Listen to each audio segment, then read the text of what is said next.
this is Dr. Jeff Regunis with Anterior Assist, and we've had a couple questions about the Anterior Assist as to how you hold it and how it's used. So we're going to go through that right now.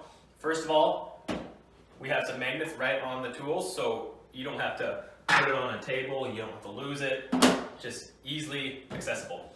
What I have to show is how my hand just slides right in here. You know, so I have a smaller hand, so I have to kind of bring my fingers apart a little bit. It only weighs about 4 ounces, which is the equivalent of 2 tennis balls.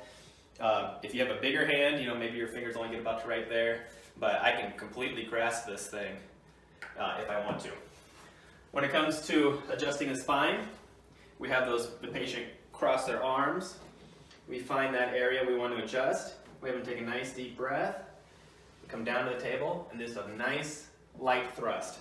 Instead of using your hand, which is just soft tissue where you have to first damage your hand, and then you have to push a lot harder because of the soft tissue, whereas this is a little firmer. We have that polyurethane coating, so it's still comfortable. Come right in there, and nice, gentle thrust. Then when you're done, right back out of the way till the next patient. Thanks for checking out the website.